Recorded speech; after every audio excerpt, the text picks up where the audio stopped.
Bonjour, bonsoir, ça dépend de l'heure à laquelle vous allez nous suivre, nos téléspectateurs, dans cette tranche, les plus beaux cadeaux dans la télévision, site Clé de David, allais-je dire.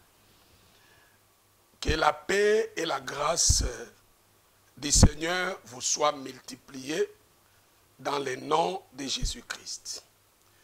Et je voudrais que nous puissions prier avant que nous continuions notre sujet de la fois passée.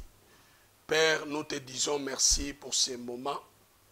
Il est écrit, l'homme ne vivra pas du pain seulement, mais de toute parole qui sort de ta bouche. Parle-nous, édifie-nous par ta parole. Nous détruisons tout esprit qui n'est pas de toi au nom de Jésus. Prépare les cœurs, circoncis les cœurs de tous les hommes, de toutes les femmes qui nous suivent partout, dans leurs salons, dans leurs bureaux et partout ailleurs. Que ton nom soit glorifié dans le nom de Jésus. Ainsi nous avons prié. Partout nous disons Amen. Gloire au Seigneur. Nous continuons notre marche que nous avions débuté sur les dons de Dieu. Avant que nous puissions lire une écriture, c'est par cette écriture que nous allons faire la marche aujourd'hui. La fois dernière, nous avions vu que les dons que Dieu nous a donnés, c'est le Seigneur Jésus-Christ. Et quand nous avions parcouru les différentes révélations, en touchant, bien entendu, l'écriture de Jean chapitre 3, le verset 16e, je cite, « Car Dieu a tant aimé le monde qu'il a donné son Fils unique, afin que quiconque croit en lui ne périsse point, mais qu'il ait la vie éternelle. » Alors nous avions dit que le monde que Dieu avait aimé, c'est Abraham. Sarah stérile, Sarah et Abraham n'avaient pas d'enfants. Alors Dieu a tellement aimé ce couple, Dieu a tellement aimé Abraham, Dieu a tellement aimé Sarah, il a donné Isaac comme étant fils unique. C'est pourquoi vous allez comprendre ceci. Je m'en vais d'abord lire Genèse 22 pour nous faire comprendre que Isaac était vraiment le fils unique. Genèse chapitre 22. Je lis la parole. À partir du premier verset. Après ces choses, Dieu mit Abraham à l'épreuve et lui dit, « Abraham » et il répondit, « Me voici. » Dieu dit, « Prends ton fils, ton unique. » Il ajoute, « Celui que tu aimes. » Il ajoute, « Isaac » il précise. « Va-t'en au pays de Moria et là offre-le en holocauste sur l'une des montagnes que je te dirai. » Donc, cette écriture nous montre que Isaac était le fils unique. Donc, quand Jean 3,16 dit « Car Dieu a tant aimé le monde qu'il a donné son fils unique », Isaac c'est le fils unique.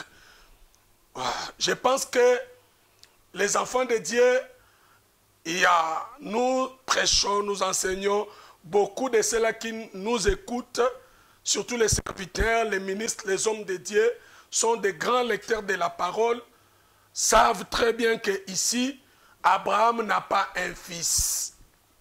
Parce que il y avait aussi Agar, il y avait aussi Ismaël. Mais dans la pensée de Dieu, Dieu ne voyait pas Ismaël, Dieu ne voyait pas Agar, Dieu voyait Isaac comme étant le fils unique d'Abraham. Ici, je vais marcher un peu dans une petite révélation pour dire que quand il y a une différence entre Abraham et Abraham, Abraham, c'est un homme. Abraham, c'est un autre homme. C'est pourquoi, quand Abraham était Abraham, c'est à ce moment-là qu'il avait engendré Ismaël. Wow. Mais quand Abraham est devenu Abraham, c'est à ce moment-là qu'il avait engendré Isaac. Dieu a raison d'appeler Isaac fils unique d'Abraham. Parce que ce n'est pas Abraham le père d'Isaac. C'est Abraham le père d'Isaac. Et Abraham, c'est le père d'Ismaël. J'ai donné cette révélation par rapport au nom. Parce que le nom, c'est l'identité de la personne. Quand il était Abraham, Abraham signifie père élevé. Et quand il est devenu Abraham, Abraham signifie père de multitudes. Ah, je suis en train de comprendre que cet Abraham et Abraham ici, c'est aussi l'image de notre Dieu. Dans toute l'ancienne alliance, Dieu était un père élevé. Comme il était un père élevé, il ne pouvait pas avoir la multitude des enfants. Il faut que Dieu devienne Abraham pour qu'il soit le père des multitudes, parce qu'Abraham, c'est le père des multitudes. Abraham a eu les multitudes par Isaac, Isaac, Jacob, Jacob, les 12, et il y a la multitude. Et Dieu, comme Abraham, c'est Dieu comme esprit.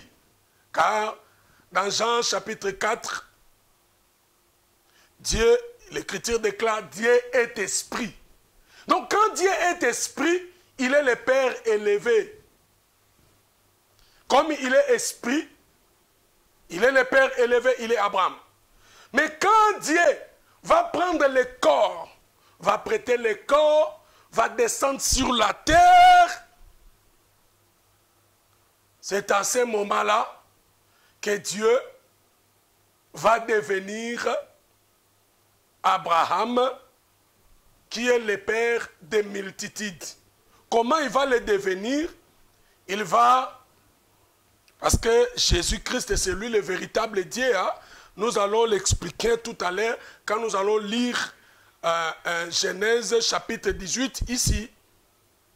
Quand Christ monte, Jésus monte sur la croix, il meurt, il donne sa vie, il va ressusciter le 3e jour. À la Pentecôte, il vient sous forme de l'Esprit, du Saint-Esprit, et Pierre prend la parole, il enseigne, il prêche, il y a eu 3000 convertis. C'est à ce moment-là que la multitude commence. Après cela, il y a eu 5000, après cela, il y a eu multitude, après cela, il y a eu multitude, plus c'est ça, Abraham, le père des multitudes. Nous étions allés là-bas pour vous faire comprendre que Abraham n'avait que le fils unique qui est Isaac. Maintenant, quand Dieu a tant aimé qu'il a donné son fils unique, quand Dieu a tant aimé le monde, quand Dieu a tant aimé Abraham, il lui a donné le fils unique qui est Isaac.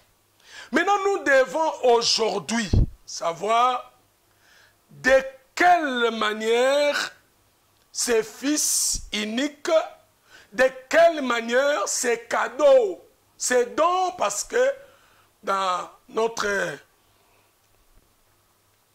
enseignement passé, nous avions dit que le fils c'est le don, le fils c'est la vie. C'est pourquoi on avait aussi touché que la femme sera sauvée néanmoins en devenant mère. C'est que pour que Sarah soit sauvée, elle doit devenir mère. Aussi longtemps Sarah n'a pas enfanté, elle n'était pas sauvée, elle doit enfanter. C'est pourquoi Rachel aussi, un jour, elle dira à Jacob, donne-moi les enfants, sinon je meurs. Elle savait que si je ne donne pas des enfants à cet homme, je dois mourir. Et Dieu lui avait donné aussi là-bas il y a les plus beaux cadeaux là-bas, c'est Joseph. Hein? Il y a les plus dons là-bas, les plus beaux dons, c'est Joseph. Je pense que par la grâce de Dieu, dans nos émissions, dans nos prédications, nous allons aussi arriver là-bas. Alors, Abraham, dans Genèse 18 que je vais lire, nous montrons de quelle manière ces plus beaux dons, ces plus beaux cadeaux, cette vie qui est le fils était venu chez Abraham. Comment Dieu avait donné à Isaac, à Abraham, Isaac qui est le fils, qui est le don, qui est le cadeau, qui est la vie. Genèse 18. L'Éternel lui apparut parmi les chênes de Mamré. Comme il était assis à l'entrée de sa tente, pendant la chaleur du jour, il leva les yeux et regarda. Et voici 3 hommes étaient debout près de lui. Quand il les vit, il courut au-devant d'eux depuis l'entrée de sa tente et se prosterna en terre. Et il dit, suivez-moi bien, Seigneur, suivez. Que Dieu vous bénisse là où vous nous suivez partout, dans vos maisons, dans vos bureaux, partout où vous vous retrouvez. Que Dieu vous bénisse. Vous pouvez dire Amen là où vous êtes, que Dieu vous bénisse. Parce que ici, Abraham avait vu 3 hommes quand il était dans la tente. Quand il voit ces 3 hommes, il voit ces 3 hommes où quand il est dans la tente. Mais quand il voit ces 3 hommes, il court. C'est qu'il laisse la tente. En courant, il regarde ces 3 hommes, il dit, Seigneur, si j'ai trouvé grâce à tes yeux, ne passe point, je te prie, loin de ton serviteur. La personne qui a vu 3 personnes, mais il vient, il dit, il appelle ces 3 personnes Seigneur. C'est que quand il est dans sa tente, il voit 3 personnes. Mais quand il est en dehors de sa tente, il voit une personne. Il n'y a pas 3 dieux. Il y a un seul Dieu. C'est Jésus-Christ. Le plus beau cadeau, le plus beau don. C'est lui le véritable Dieu. Moi, je pense que c'est là qui voient 3 dieux. Ils sont toujours dans la tente. Parce que quand Abraham était dans la tente, il voyait 3 personnes. Hein? Mais quand il quitte la tente, il court vite pour recevoir ces 3 personnes. Il n'avait pas vu 3. Hein? Il a vu une seule personne. C'est pourquoi il a dit, Seigneur, il a appelé ces trois hommes Seigneur. Ah, je comprends. Je comprends que tous ceux-là qui disent qu'il y a 3 dieux, ils sont toujours dans la tente. Sortez de vos tentes, vous allez constater qu'il y a un seul Dieu, il s'appelle le Seigneur Jésus-Christ. Sortez d'abord dans vos tentes. Mais je dois aussi expliquer la tente. C'est quoi la tente? Quand vous lisez Paul, vous lisez aussi Pierre, il dira, moi je désire quitter cette tente. Il parle de quelle tente? Il dit, aussi longtemps que nous sommes toujours dans cette tente, nous sommes éloignés du Seigneur. La tente dont Paul et Pierre parlent ici, c'est le corps. Le corps que nous possédons, le corps que nous avons, c'est une tente. Quand vous lisez Job, c'est ça, ce sont les paroles d'Éliou. Éliou, le 4e ami de Job, quand il vient, il dit, en réalité dans l'homme, c'est l'esprit et le souffle du Tout-Puissant. C'est qu'il y a l'homme, mais la réalité de cet homme-là, c'est l'esprit qu'il a. C'est le souffle du Tout-Puissant. C'est que le corps que nous avons, c'est une tente. C'est une enveloppe où à l'intérieur, nous trouvons l'esprit qui est toi-même. Donc, tous ceux qui sont dans la tente c'est le corps. Et quand on voit le corps, quand on voit cette chair, on voit aussi les œuvres de la chair. Alors, c'est là qui voient les 3 dieux, ils sont toujours dans la tente. Ils sont trop charnels, ils sont dans la chair. Ils doivent quitter la tente, devenir spirituels. Quand ils deviendront spirituels, ils vont constater qu'il n'y a pas 3 personnes, il n'y a qu'une seule personne, c'est le Seigneur Jésus-Christ, c'est lui le véritable Dieu. Maintenant, quand ces 3 hommes sont venus, Abraham est sorti. Il reçoit ces 3 hommes. Quand il reçoit ces 3 hommes, il a lavé les pieds de ces 3 hommes. Il a préparé à manger pour ces 3 hommes. Et quand ces 3 hommes ont mangé, ils ont dit, en tout cas, où est Sarah, ta femme?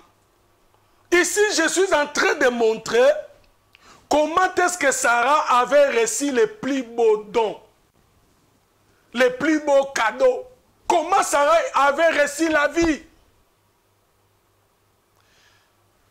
Pour que Sarah puisse recevoir Isaac, qui est la vie, qui est les dons, il faut que Abraham puisse faire ses mouvements. Premièrement, Abraham doit quitter la tente. Il quitte la tente pour aller se placer sous les chaînes de Mamré. C'est sur les chaînes de Mamré qu'il va rencontrer ces 3 hommes. Et ces 3 hommes, c'est Dieu lui-même. C'est pourquoi il a appelé ces 3 hommes Seigneur. Un seul, pas 2. Nous venons d'expliquer que la tente ici, c'est le corps, c'est la chair. C'est ça la tente. C'est que pour recevoir les fils, pour recevoir les dons de Dieu, oh là là, pour recevoir les cadeaux de Dieu, Jésus, pour recevoir la vie de Dieu, tu dois premièrement quitter l'attente qui est les œuvres de la chair. Tu dois premièrement abandonner les œuvres de la chair. Tu dois premièrement abandonner les péchés, les œuvres de la chair. Veux-tu avoir les cadeaux de Dieu? Veux-tu recevoir les dons de Dieu? D'ailleurs,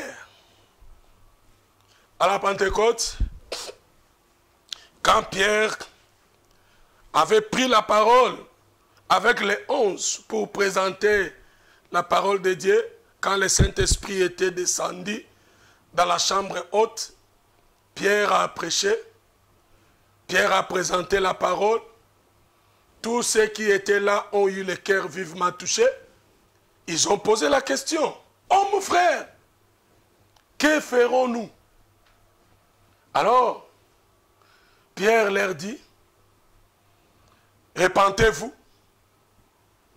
et soyez baptisés au nom de Jésus et vous allez recevoir les dons de Dieu. » Alléluia. Pour recevoir les dons de Dieu, il faut d'abord la repentance. Il faut d'abord quitter l'attente. Il faut d'abord abandonner les œuvres de la chair. Abandonner les mensonges. Abandonner les péchés. Abandonner la masturbation. Vous qui nous écoutez partout, si vous êtes plongé dans la masturbation, abandonne cela. Quitte l'attente, quitte les œuvres de la chair. Va se placer sous les chaînes de Mamré. Je signale que les chaînes de Mamré, c'est un arbre. C'est un arbre appelé chêne. C'est un arbre. Va te placer sous l'arbre. Abandonne la masturbation, abandonne l'adultère, abandonne la fornication, abandonne l'impudicité, abandonne les vols, abandonne l'escroquerie, abandonne les détournements, même pour les autorités du pays. Abandonnons les détournements. Il y a les plus beaux cadeaux qui vous attendent. Il y a les dons de Dieu qui vous attendent. Il y a la vie de Dieu qui vous attend. Il y a un ciel à gagner. Il faut quitter l'attente. L'attente comme étant les œuvres de la chair, le corps et toutes ces histoires mondaines. Et quand tu quittes là, je dois aussi signaler que c'était à la chaleur du jour.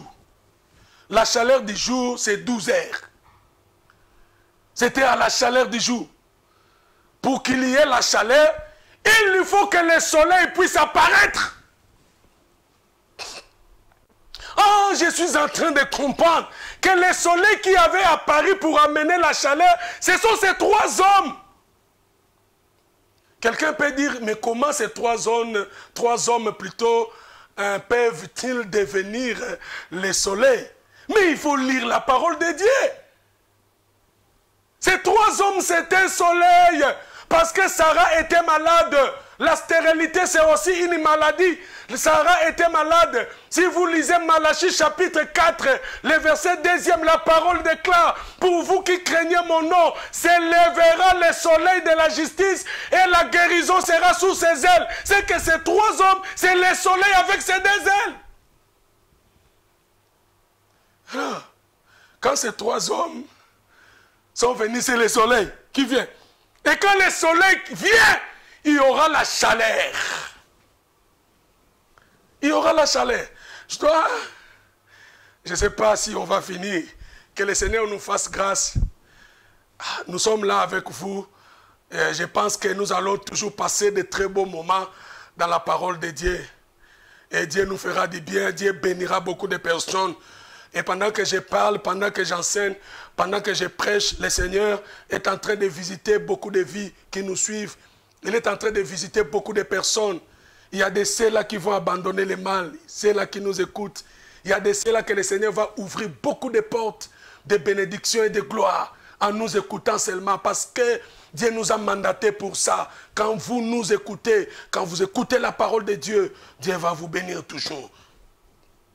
Et je pense que quand j'étais allé dans Malachie là, pour vous qui craignez mon nom, s'élèvera le soleil de la justice. Vous devez savoir qu'en Égypte, il n'y avait que le peuple d'Israël qui craignait le nom de l'Éternel. C'est pourquoi Dieu avait dit pour vous qui craignez mon nom, s'élèvera le soleil de la justice et la guérison sera sur ses deux ailes. C'est que le soleil c'est un oiseau. C'est un oiseau dans la révélation. Voilà pourquoi, quand vous lisez Exode chapitre 19, le verset 4e, la parole déclare, vous avez vu comment je vous ai pris sur les deux ailes de l'aigle, je vous ai amené jusqu'à chez moi. Nous comprenons que le peuple d'Israël, quand ils étaient en Égypte, leur délivrance, vous pouvez voir que les peuples sont en train de marcher à pied, mais Exode 19, verset 4 nous dit, les peuples ne marchaient pas à pied, les peuples étaient sur les deux ailes de l'aigle, et l'aigle là c'est le soleil. Et cet aigle là, comme étant le soleil, c'est Moïse, parce que c'était Moïse que Dieu avait envoyé pour délivrer le peuple. Et ces deux ailes, Moïse n'a pas travaillé seul, il a travaillé avec Aaron et Myriam. C'est que Aaron et Myriam, ce sont les deux ailes de l'aigle pour délivrer le peuple. C'est que Dieu qui vient là, les trois personnes qui viennent là, c'était le soleil. On nous signale déjà les temps, oh mon Dieu. C'était le soleil. Et quand le soleil là a frappé Abraham, et Abraham devait quitter la tente qui est les œuvres de la chair. L'impudicité, l'ivrognerie et tout consort. Devait quitter. Quand le soleil te frappe, tu dois quitter les œuvres de la chair. Le soleil qui frappe là, c'est l'enseignement, c'est la parole. C'est que le soleil qui a frappé Abraham, c'est comme la Soulamite dans Cantique des Cantiques. La parole déclare, je suis noire, mais je suis belle, parce que le soleil m'a noirci. On n'a pas le temps, chers frères et sœurs. Je pense que nous allons continuer là où nous nous sommes arrêtés aujourd'hui pour que, de quelle manière Sarah avait eu les plus beaux dons, qui est Isaac, les plus beaux cadeaux. Il faut qu'Abraham quitte la tente, puisse aller se poser sur l'arbre que nous appelons chef de Mamré. Mais avant de quitter, il faut que le soleil puisse frapper. Parce que c'était à la chaleur du jour. Le soleil, c'est le Père aussi. Le soleil, c'est l'enseignement. Parce que la parole déclare, le soleil est semblable à un époux qui sort de sa chambre. Il y a beaucoup d'interprétations là-dessus. Mais j'aimerais vous dire, j'aimerais dire à quelqu'un, vous qui nous avez écoutés, sortez de vos tentes. Abandonne l'ivrognerie. Abandonne les mauvaises vies. Abandonne les péchés. Laisse les maris d'autrui. Laisse les femmes d'autrui. Abandonne toutes ces bêtises. Viens, car les trois personnes qui viennent vers toi vont te laisser les plus beaux cadeaux. Vont te laisser les dons. Que Dieu vous bénisse. Je vais prier avec toi. Tu veux changer ta vie là où tu es, dans ta chambre, dans ton salon, dans ton bureau, partout où tu nous suis. Ferme tes yeux et je prie. Quand je prie, Dieu te bénira aussi. Père, je lève mes mains. Merci pour cette grâce. Merci pour cet enseignement. Je bénis tout le monde qui a reçu la parole. qui s'est repenti. J'ai béni tout le monde qui a accepté de sortir dans l'attente, d'abandonner les mauvaises vies. Que Christ, les plus beaux dons, les plus beaux cadeaux, entrent dans leur vie afin qu'ils soient transformés. J'ai prié pour tous celui qui a des problèmes, des difficultés, maladies, que Dieu puisse vous guérir, que Dieu puisse vous bénir, que Dieu puisse vous faire du bien, au nom puissant de Jésus. Et j'ai béni aussi cette chaîne, Clé de David, et la promotrice de cette chaîne. Soyez grandement bénis, au nom de Jésus-Christ. Amen.